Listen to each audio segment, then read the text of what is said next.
وعلیکم السلام میں بہت بہت سلام. میں محمد فیاض بات کر رہا ہوں لاہور سے. آج کل اکثر ٹرینڈ چل رہا ہے, لوگ ایس ایم ایس پر ایک دوسرے کو عشقیہ اور فحش قسم کے ایس ایم ایس کرتے ہیں, تو یہ اس کا کیا حساب ہے؟ اب وہ عشقیہ ہے تو کس درجے کا عشقیہ ہے, فحش ہے تو واقعی وہ فحش کی تعریف کے مطابق اگر فحش ہے تو ظاہر ہے کہ ایسا کرنا جائز نہیں ہے, غلط ہے. اس طرح کے ایس ایم ایس نہ کیے جائیں, بلکہ طرح طرح کے لوگ ایس ایم ایس کر رہے ہیں اور بعض اوقات سنتے کفریات بھی ایس ایم ایس کرتے ہیں. تو جیسا وہ ایس ایم ایس ہوگا اس کا درجہ ہوگا.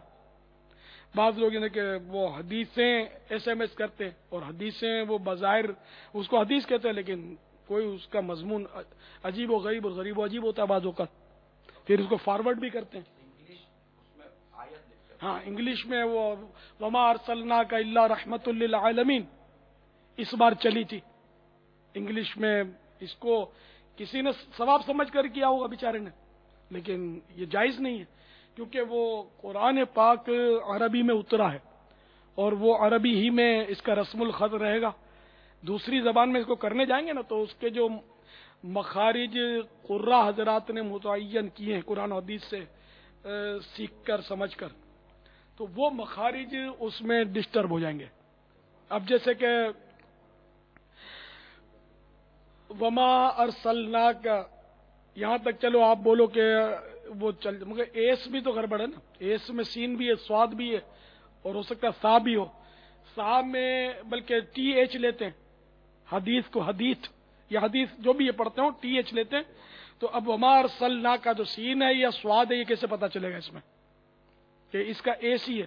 اچھا, دوسرا ہے کہ رحمت للعالمین, تو ہا کا یہ ایچ لیں گے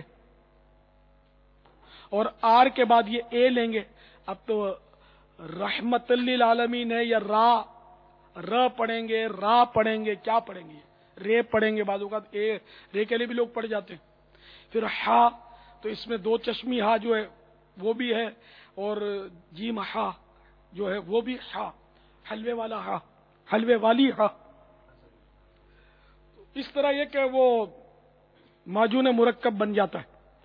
لہذا بہرحال اس کی تبدیلی کو مفتی احمد یار خان نعیمی رحمت اللہ تعالی علیہ نے ناجائز قرار دیا ہے اور ہمارے علماء بھی اس کی اجازت نہیں دیتے کہ انگریزی, گجراتی, ہندی کسی بھی زبان میں قرآن کریم کی آیتیں نہ لکھی جائیں. ترجمے بے شک وہ لکھ سکتے ہیں دوسری زبانوں میں, آیتیں نہیں لکھ سکتے, اس کی اجازت نہیں ہے. آیتیں ہیں, دعائیں, وہ بھی نہ لکھی جائیں کہ ان کے بھی معنی پھر کچھ ہو جاتے ہیں. تو جنہوں نے یہ وما ارسلناک والی آیت ایس ایم ایس کی ہے ان کو بھی توبہ کرنی ہوگی, اور جو مطلب ہے کہ اس کو فارورڈ کرتے ہیں وہ بھی توبہ کر لیں کہ یہ مطلب تعاونوا علی البر والتقوی, کہ تقوی اور پرہیزگاری جو نیکی کا کام ہے اس میں تعاون کیا جاتا ہے, گناہ کے کام میں نہیں تعاون کیا جاتا. ولا تعاونوا علی الاثم والعدوان, گناہ و ظلم کے کام پر ایک دوسرے کی مدد نہ کرو.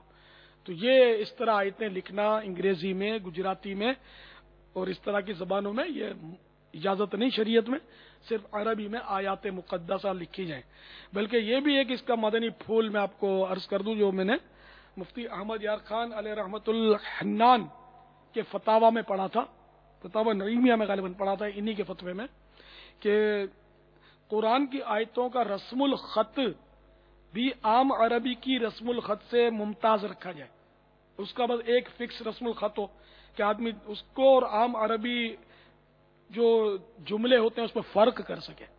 خیر اس کو میں یہ نہیں کہوں گا کہ جس نے اس میں نہیں لکھا وہ گناہ کیا یا ناجائز کیا, لیکن یہ کہ امتیاز, قرآن کا امتیاز ہے قرآن پاک کا, تو بہتر یہ ہے کہ اس کا جو بہترین سے بہترین عمدہ ترین رسم الخط جو ہے وہ قرآن پاک میں عربی میں بھی اس کو کیا جائے.